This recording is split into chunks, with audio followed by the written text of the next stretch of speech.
Well, Talking Church, I am excited. We have a very special episode today. And normally I know we have pastors or church leaders or people from here in the United States, but it's special today because I'm joined by Yoav. And Yoav is an Israeli Jewish man who's a tour guide. He's a historian. He's a expert in Bible history. I've been on a tour with him, and I'm excited for you all to meet him. So, Yoav, thank you for being here. Thank you. And obviously, the circumstances are a bit strange at the moment. Normally, if I was seeing you, I would like to be on the other side of the world in the ocean, but you're here in the United States, and you're sharing some of what's happening and what's been going on. You were in Israel. You have family that's there. You live there. Yes. But you're on a trip right now to the United States. So I want to welcome you to the podcast. And I'm sure all those listening are interested to hear about this. But first and foremost, you are a human being and you've gone through a lot. And so on behalf of all those listening, just want to express our prayers that we've sent your way and all those who are supporting you and the family and friends that are there. And whenever there's violence and war of this kind, we're standing for peace. And so just know that there have been prayers from your Christian brothers and sisters in the United States that have been sending your way. Thank you so much. Thank you for inviting me. Yeah, absolutely. Can you give us an update? Maybe current situation. Your family is still there. You're here just on a short trip. So basically, as you said, I'm a tour guide in Israel, and I was supposed to be actually right now in Israel with few churches, getting off and on the bus in some really exciting places, learning the context of the Bible. Right. Unfortunately, a month ago exactly, at Saturday morning on October 7th, Israel experienced a brutal attack from Gaza by terrorists invading into Israel, killing over 1,400 Israelis in a very brutal way, and shooting rockets into Israel. This is something people don't remember sometimes. There's almost 10,000 rockets that have been shot in 1 month into Israel. Wow. Me and my family live in the outskirts of Jerusalem. I have 2 kids, a 5-year-old daughter and an 8-year-old son. And right when it started, a couple of hours later, there were rockets coming towards us. We had to run to the safe room. This is the way we protect ourselves. This is why many Israelis are not getting hurt, because there's a law in Israel that in new houses you have to build safe rooms. We don't have one, so we ran to the neighbors. So all the new homes have to have the safe room, but some of the older houses don't have it yet. We don't have one, unfortunately. So while I'm here, every night is kind of like I pray and always wait for the morning to hear that it's fine, that they didn't have to run while they were sleeping. That's challenging. That's not enough time for them. So we basically, my thing was okay, protect the kids first, and we took them to my in-laws. They were kind of like out of the range, and I've been experiencing a hard time because I used to help in everything I could. I was released from the army, and I was trying to get in, but they said, okay, we don't need you because you're not part of any unit and anything. Although a few days ago I got a call from the army. This is the IDF? The IDF, the Israeli Defense Forces, to guard my community. Our community basically is very interesting. We live right on the way to Jerusalem, between Jerusalem and Tel Aviv, on the highway. We have, on one side, we have an Arab-Israeli village, very big one, actually 3 of them, very good neighbors, very good friends over there. And on the other side, we have what used to be Jordan, today being called the West Bank or something like that. You can, however people defined it. And over there we have a lot of suspect for enemies that will maybe try to attack. So there's a lot of guarding in the community. So what happened a month ago will not happen in our community. So yeah, it's frightening. My daughter goes to daycare, and we had to move everything from her regular daycare to a bomb shelter.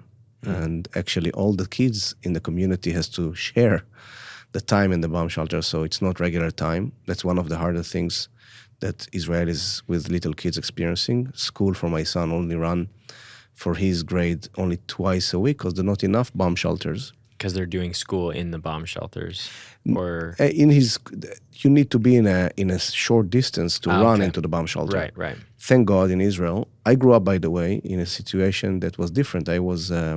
I grew up by the border with Lebanon Mm. in the end of the 80s.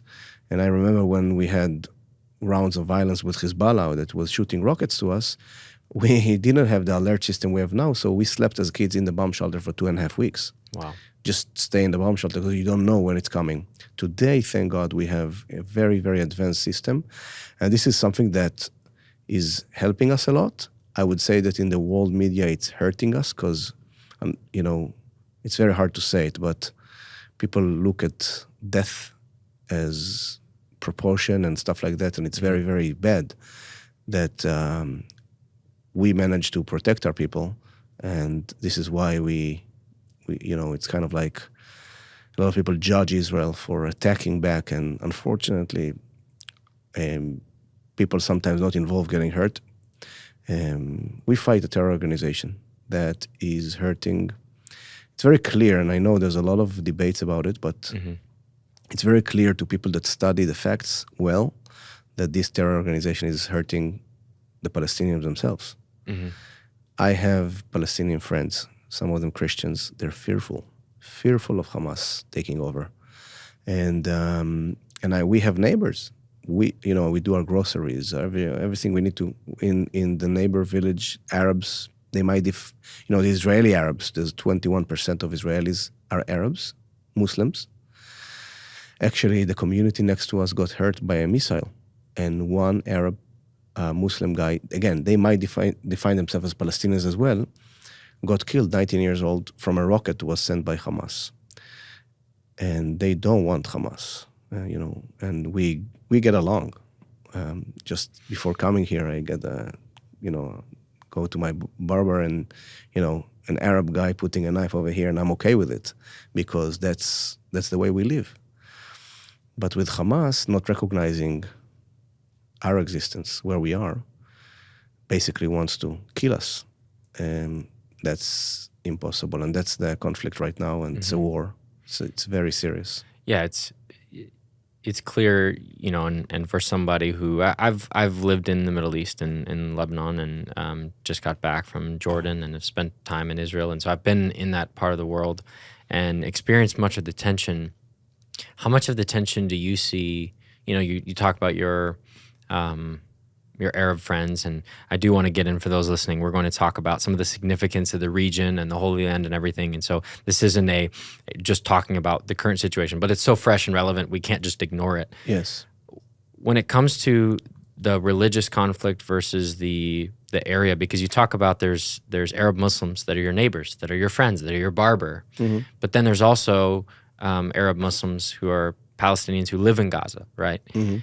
How do you see people talking about them differently? Do you feel that there is in some ways, and again, we see what's in the Western media, and so hearing it from you, obviously you're one perspective, but one from an Israeli, it seems that there's almost a disdain for well, yes, there are some Arabs who are good, but some people you see that are Israeli that are, the Palestinians in Gaza, the Palestinians in West Bank, we look down upon them. Do you see that to be true? You see that because a lot of people, that are not trying to look from above. They look at, at the reality from their heart, and they're under attack. They're literally under attack of, rockets are being shot from Gaza to Israel from 2001. Even before that, there were some Jewish communities in the Gaza Strip. Israel evacuated all the Jewish communities in 2005, and they kept on shooting. And instead of developing Gaza, they developed rockets. Who is they? The Hamas.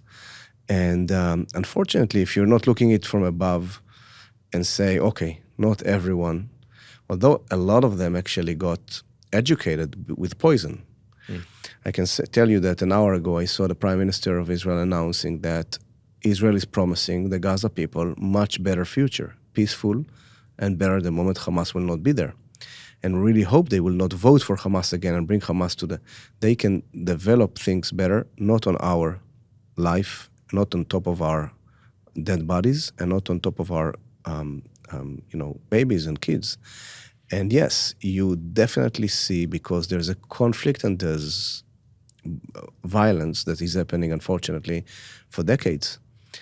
I can keep talking on and on. I don't think it's where we want to go there. Yeah. How the history of the conflict and everything, and how I think You know, we obviously I'm biased, but there's facts. But again, when you said what you said, you have people that, what do you want? They talk from their guts. If they're, you don't know if their mother, daughter, husband, whatever, was killed in a suicide attack or something. So basically, the solution is peace. But unfortunately, there's a lot of people. I can tell you one thing from my perspective, and not only my family, but all of the people surrounding me. We were educated for peace.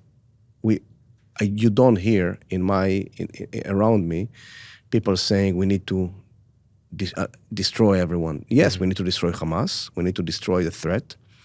But you hear the understanding. You don't hear people like saying we need to kill them all, and because people understand that these are human beings, and not all of them. And that's something that we grew up. We grew up for peace. We never want to take anyone's else life. That's something that I can tell you. I've been to the Israeli Defense Force. Our goal was always to catch the ones who wants to attack us and not touch the ones that's around. For example, I can give you a short, quick example. There was a girl back in the beginning of 2000s. We got information. There's a bomb under her bed, like in a vest. She's tending to go into Israel and push the button, explode it, and kill maybe my family. So we go into the house, arrest her, and the mother, not knowing what was the girl doing, she running after us with big rocks, throwing at us. Now, you have a gun, you have a lot of things, you can do a lot of things. And what we basically did was, because we understood that we just took a daughter. She was not a threat, although she could kill us with the stones. We just left her. So this is something we are educated for, and I hope the situation will get better. Yeah, it's something that when you empathize on all sides, because you think about some of the people who are in Gaza right there, they don't know, like you said, the way they've been educated, they've been raised. All they know is that there are bombs going off and there are people dying. And so maybe to them they would say, Israel's the enemy, right? And trained up that way and believing that way. And of course, here in the West, I think it's easy for us to make opinions. And I mean, you see right now in the West, I would say the initial support while I was over in that region, seeing the initial support in the West was very pro-Israel, and now it seems like it's shifting a little bit.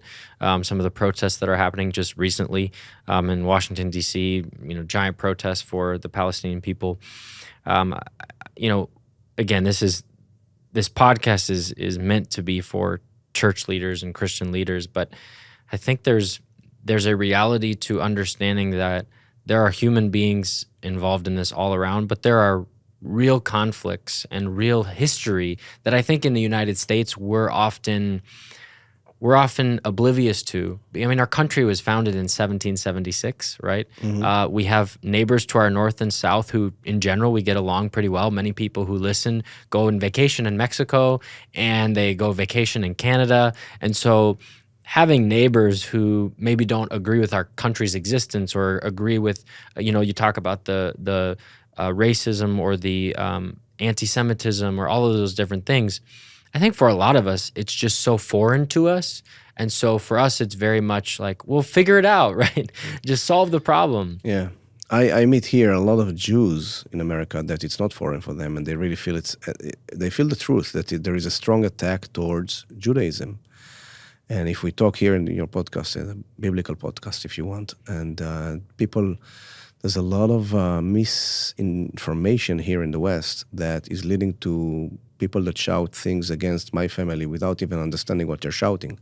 Because if there will be only Palestine with Arabs between the Jordan River, and you know where the Jordan River is, and when the Mediterranean, it means that I'm not there. Yeah, you're the chant from the river to the sea that they're saying, the translation of I would say there is no me. Yeah. And that's very problematic. I think people don't go study history and facts. I would say one thing very important. You said you get along but with your neighbors, but don't forget the history of America. You did have attacks towards America, and everyone understood that Al-Qaeda has to be destroyed. And you went on a war against Al-Qaeda, and you pretty much didn't destroy it because ideologically it's hard to destroy ideology. Right. But what we hope that will happen in Gaza, that we will destroy the leadership, take the ability of them to hurt us, And from that moment, other ideology will take over, and people there will be able to lead themselves with better, strong leaders that will take care of them instead of take care of our life, which means kill us. I can tell you this, it's amazing to see that everything they complain, they run out of electricity and water, although you can see they still have it. But there's one thing they don't run out of, missiles. They keep on shooting every day. That's impressive. Missiles. Right now, is it pretty consistent where they're getting alarms and sirens that are going off in Israel, or? Almost every day there are sirens in certain parts of the country, especially around Gaza area. There's some from Lebanon. But the Israeli IDF has a very strong goal, trying to tell the Gazans, non-involved people, whoever see himself a citizen, to move down to the south and eventually to get the leadership of Hamas, to take them out, kill them, arrest them, and basically not have a threat from Gaza into Israel, so the people of Gaza can live their life next to Israel peacefully.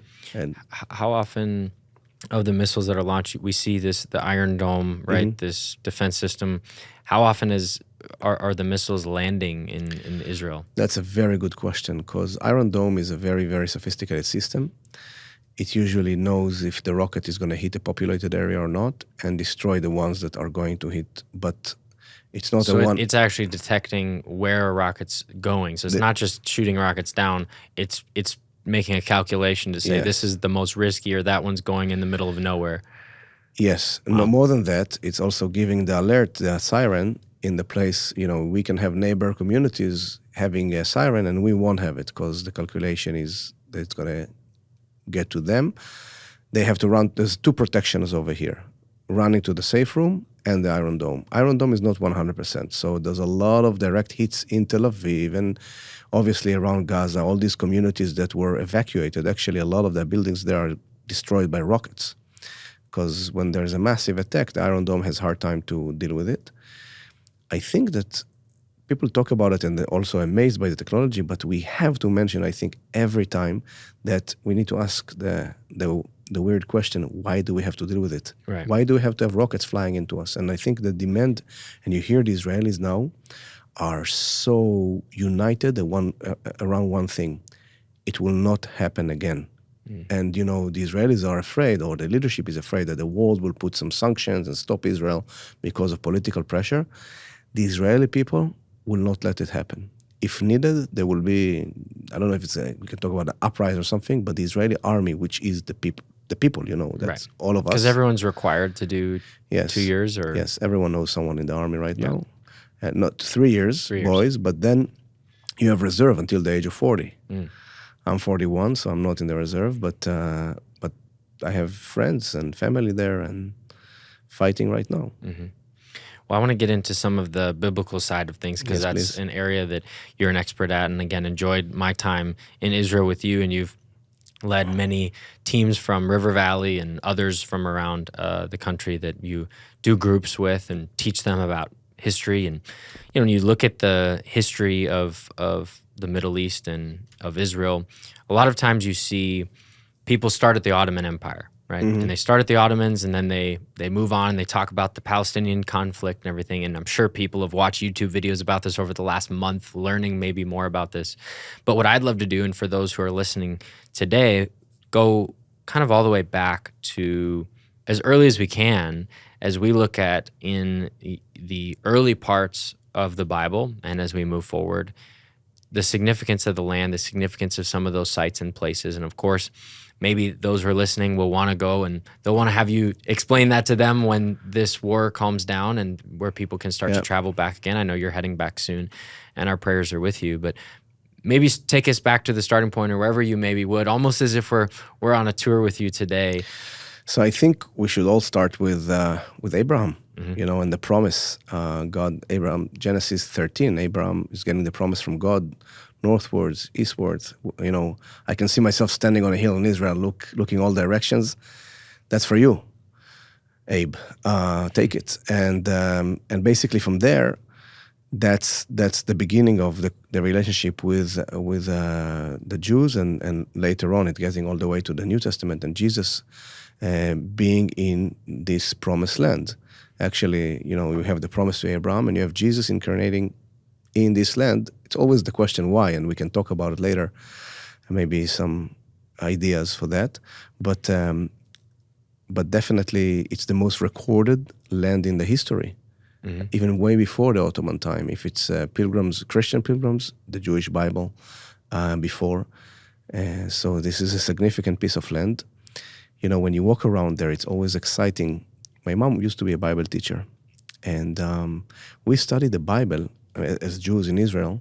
We study it as a part of our heritage. It's kind of like our family story. Right. And that's really exciting. And from your childhood, you walk around the land and you see sites. And you've been with me to tell Dan, and we saw a gate from the time of Abraham in the land, in the place called Dan. So that's. I saw the outside of it because it was under construction, but yeah. So I'll have to go back. Well, as we say, next year in Jerusalem, and next year is very, very soon. So yeah. Yes, definitely. So we have, and the most exciting things I think are to find Hebrew in scrolls, the Dead Sea Scrolls, biblical text that is dated to more than 2,000 years. And these are very exciting things. Being there, I think, and maybe talking about the experience, and you probably felt it, you really see the Bible 3D. You really feel, you really experience it.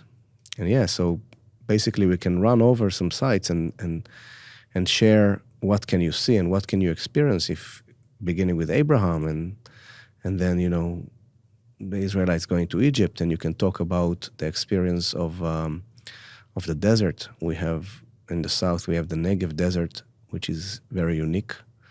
I don't think together we went there, but we were very close to the border of the desert at the Elah Valley.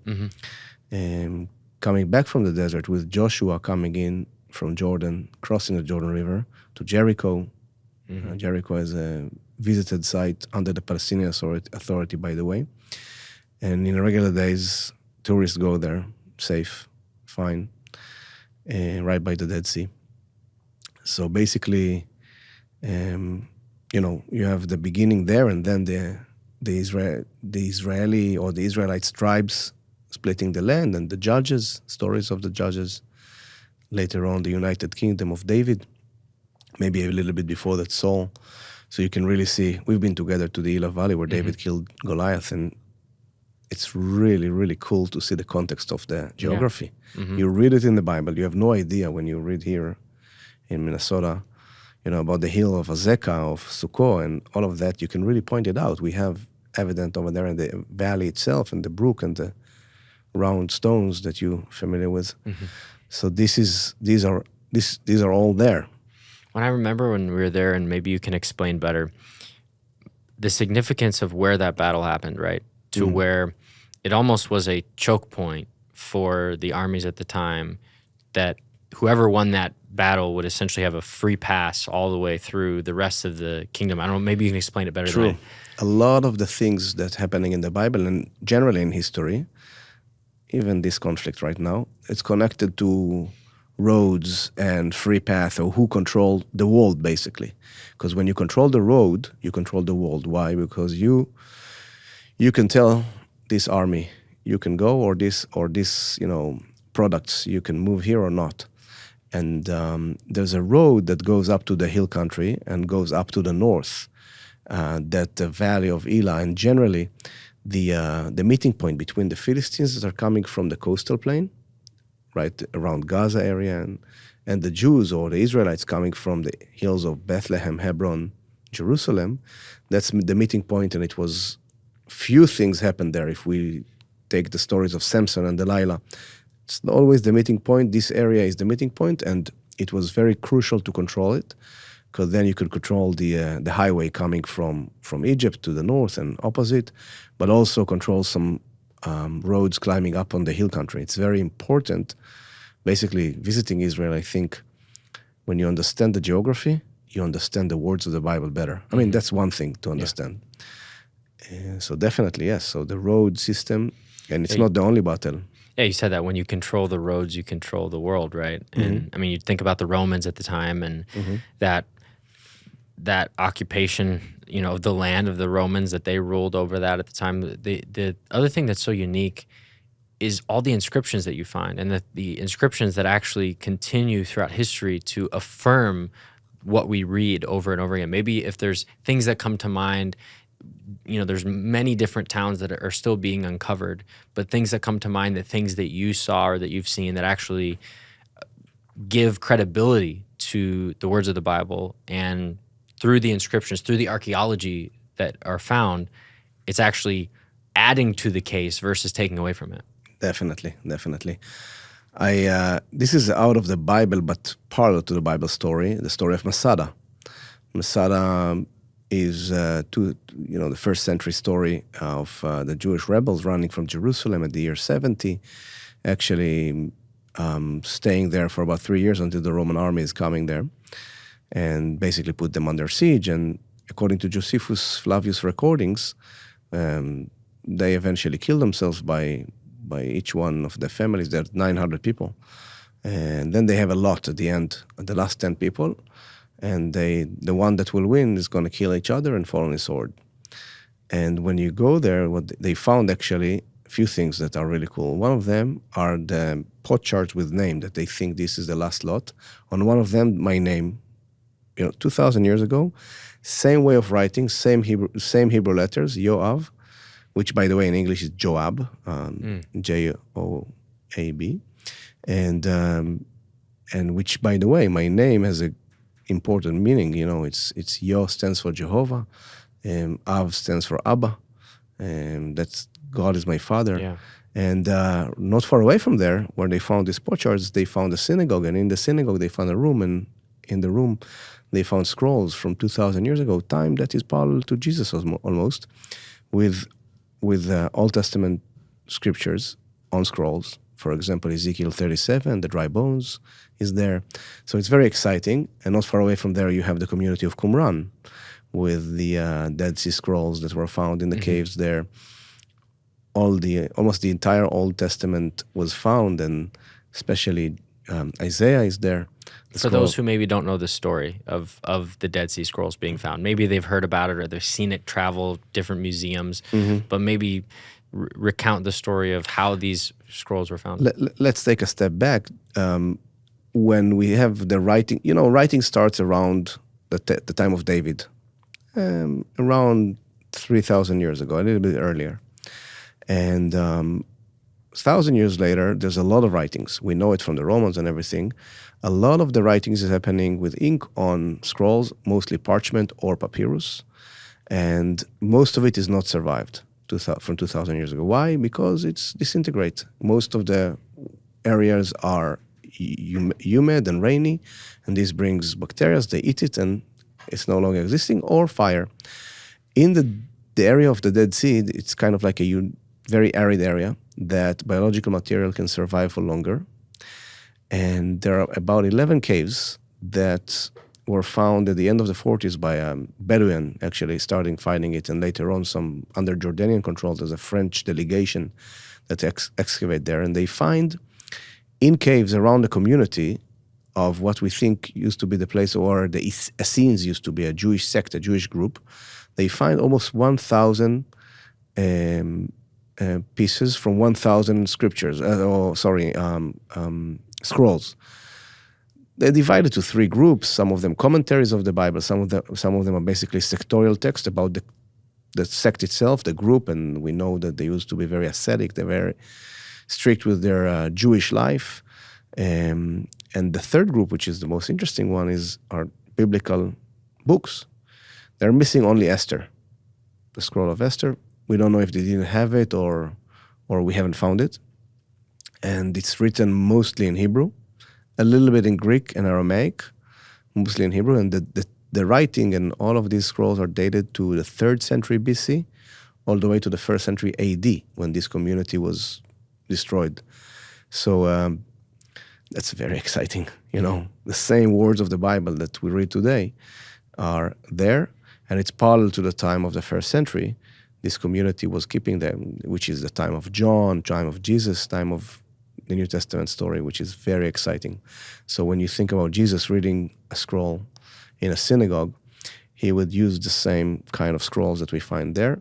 Not exactly the same ones, but same thing. When he opens a scroll in Nazareth and read from Isaiah or whatever. Yeah, in that region there, and you have Masada and that, and Getty's not far from there, right? Very, just in the middle. Yeah, right there.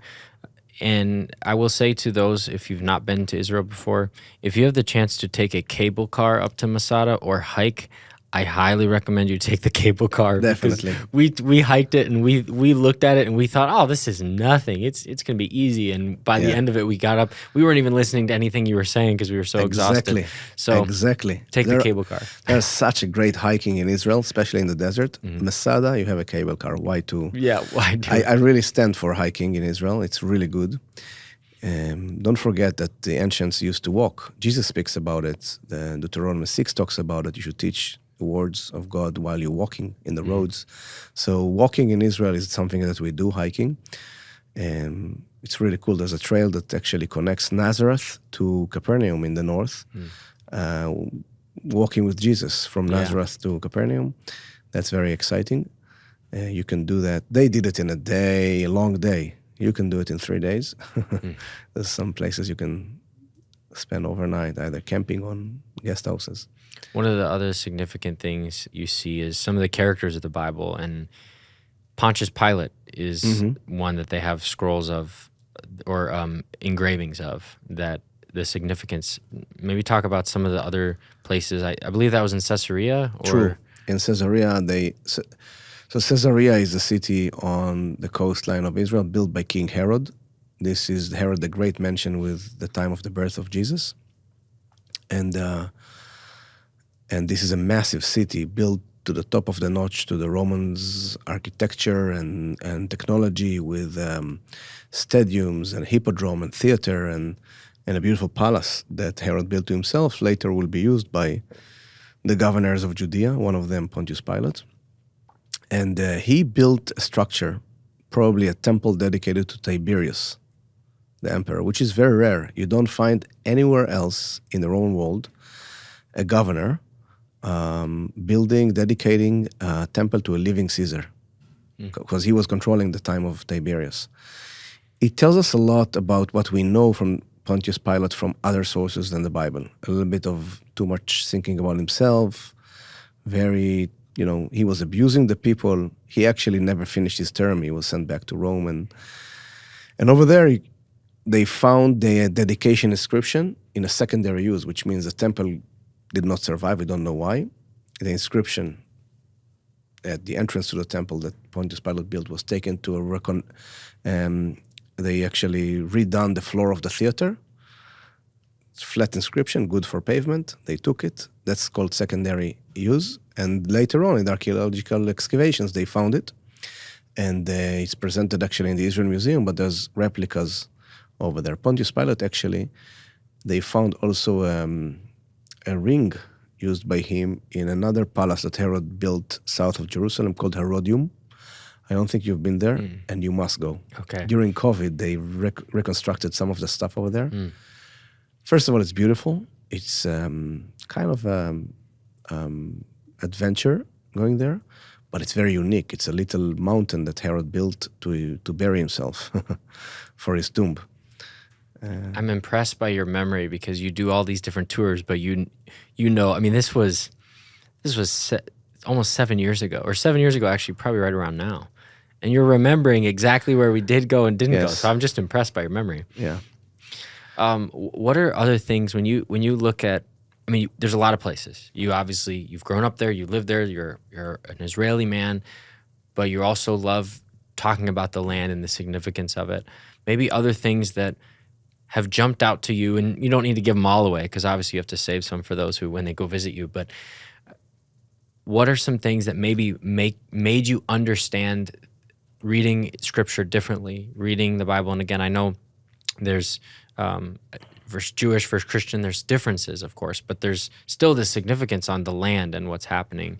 What are maybe things that were aha moments, or that you love to share, even with your Christian friends, of hey, this is something that is a great aha moment that you reveal, whether it be in Jerusalem or in Bethlehem or in Nazareth. Again, I won't put parameters on it.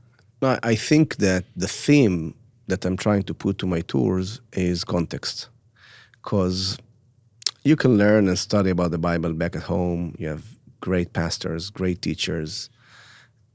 But taking the words of the Bible and coming into the world of the Bible where things have happened, it creates more context, deeper understanding.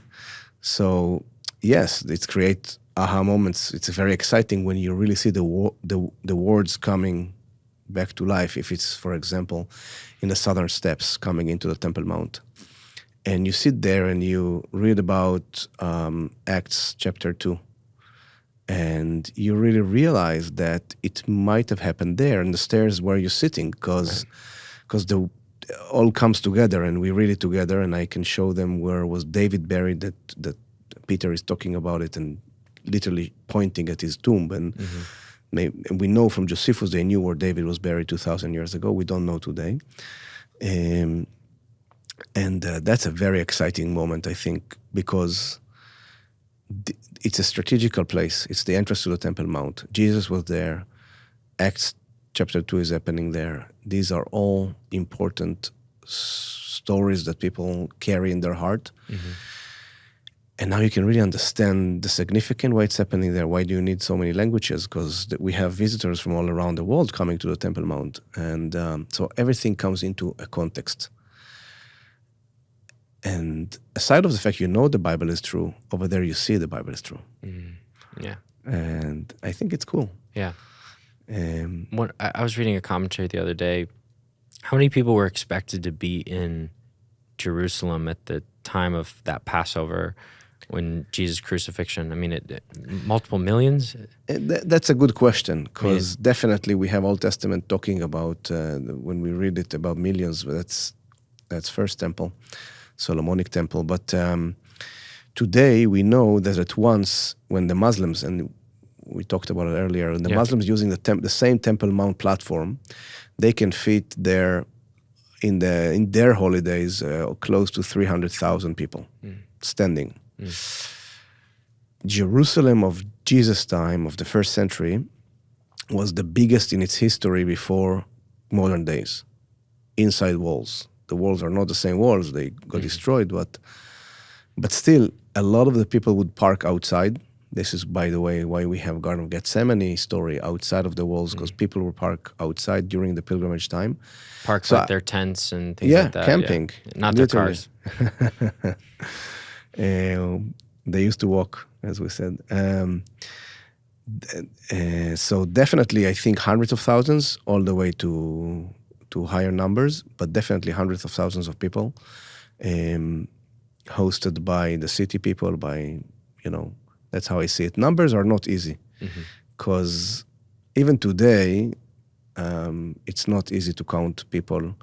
And there are different kind of drones and stuff, but it's hard. I've heard, scholars talking about how many people live in Jerusalem. So you have numbers between 50,000 to 1 million. Right. Somewhere in the middle. It's a lot of people. Yeah. You mentioned Jerusalem. Modern day Jerusalem, I mean, even for the last 1,400 years, has been under lots of controversy, and there's 3 of the world's largest religions that kind of claim it as their home. Obviously, you live just outside of Jerusalem.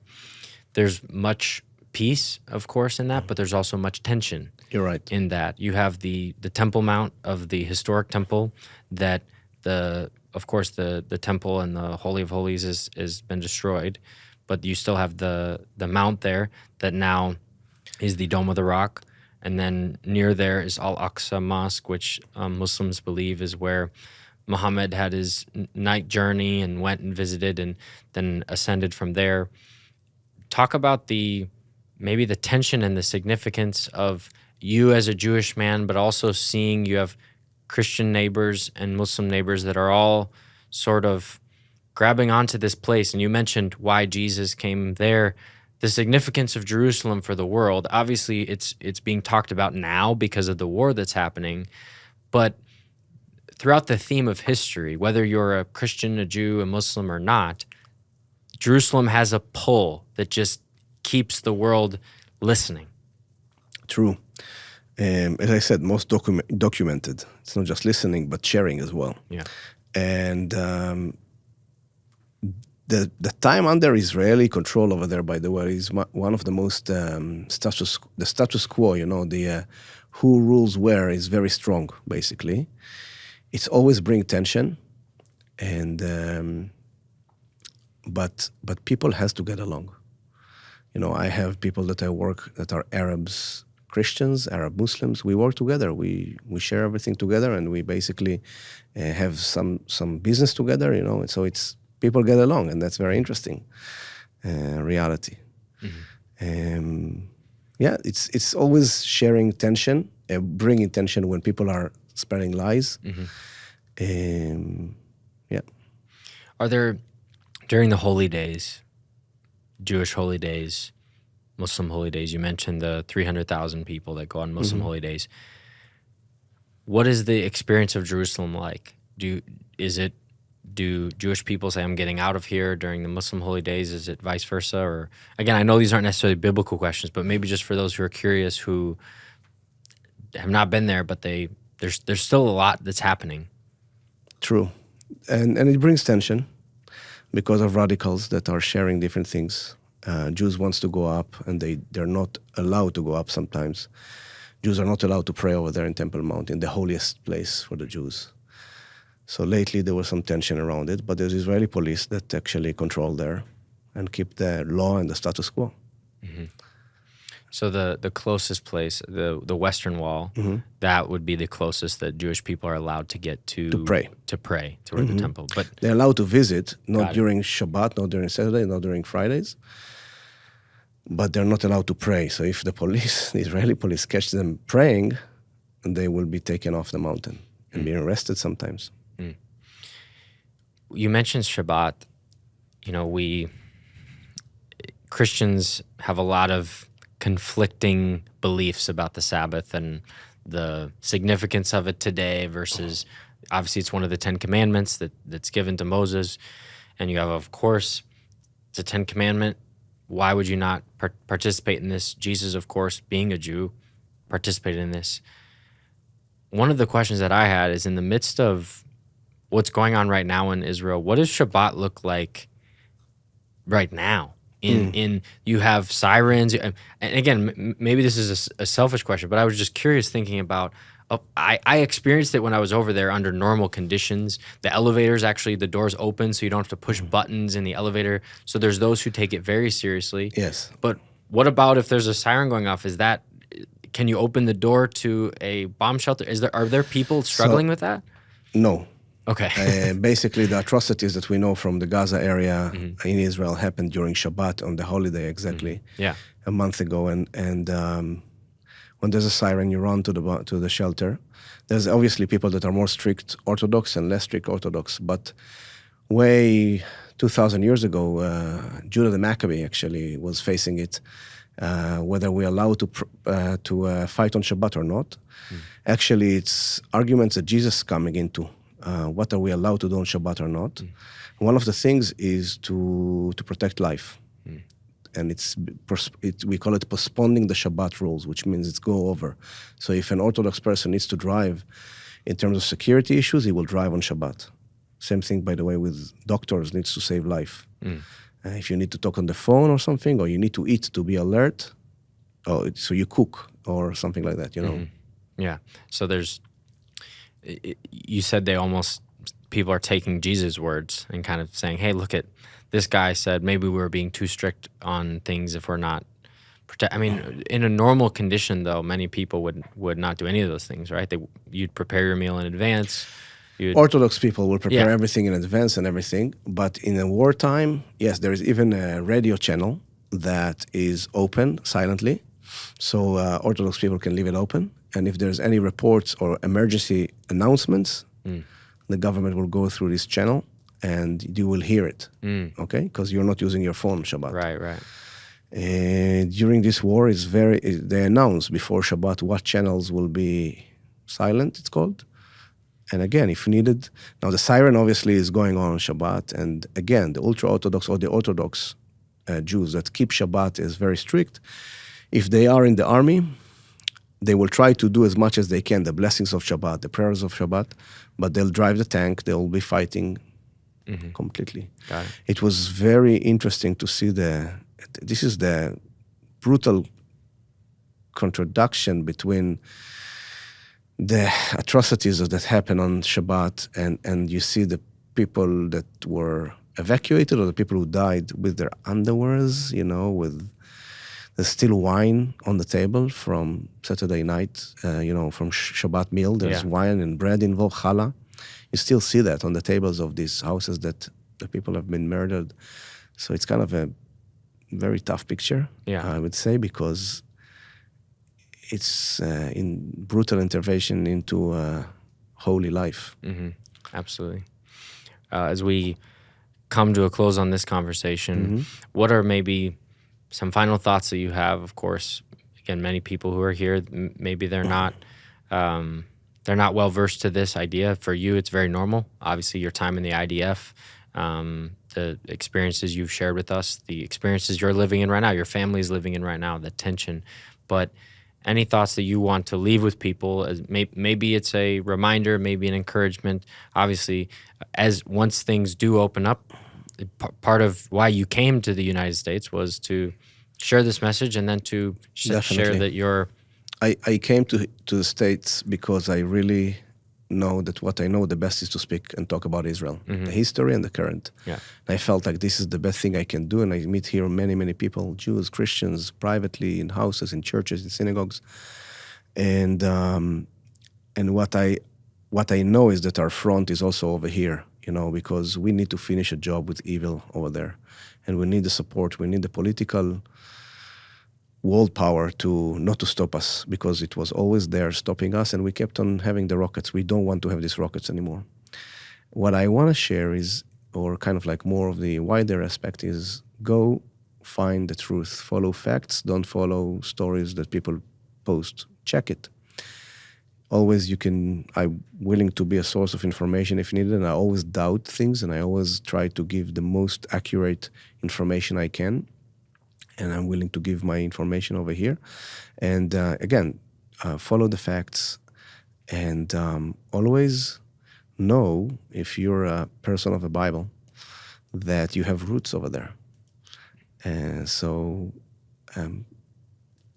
follow what's going on there, and the moment you can, buy your ticket and come over there, not for me, for yourself, to understand your Bible better, and to be involved in it. I see people coming back on and on because they really feel home. They really feel, when you have roots somewhere, you feel it's your home. And that's my encouragement maybe for people. Yeah. It's always good for the business as well, but it's kind of like,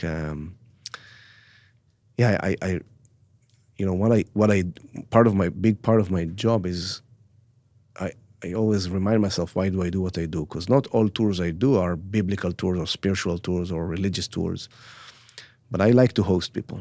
And I mostly like when people really enjoy, but also feel something. And it's happening a lot during the visit to Israel. And it's a place with significance, I think, for everyone around the world. Yeah, I agree. And I experienced it when I was there. And again, like we said, we've had many people from our church that have experienced that with you. And it's awesome to, what you said stuck out to me. It's, you don't just hear the Bible, you see the Bible, right?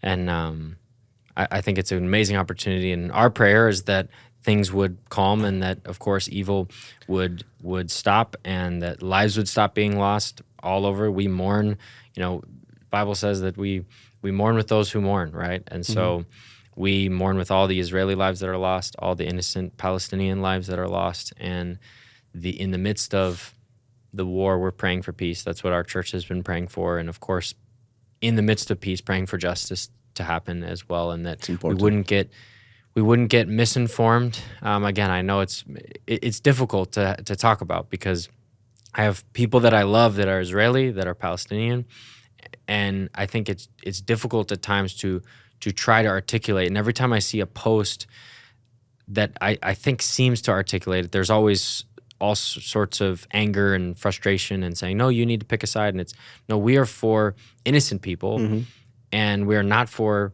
evil people, you know? And I think that is whether it is somebody who is watching something on the internet or believing something about, you know, something that was from 5 years ago. It's like you said, let's be vigilant about that, but that our prayer would be that peace would come. And I love how you said we were trained for peace. We were educated for peace. And I hope that more people would be educated for peace, not only over there, but here in this country, to say we want to be educated for peace. And I think as you read scripture, you realize that God is the one who he decides, even those who read the Old Testament, right? Well, look at this in Deuteronomy and look at this in this chapter and look at this over here of how this army attacked them. Well, that was God's ordained plan.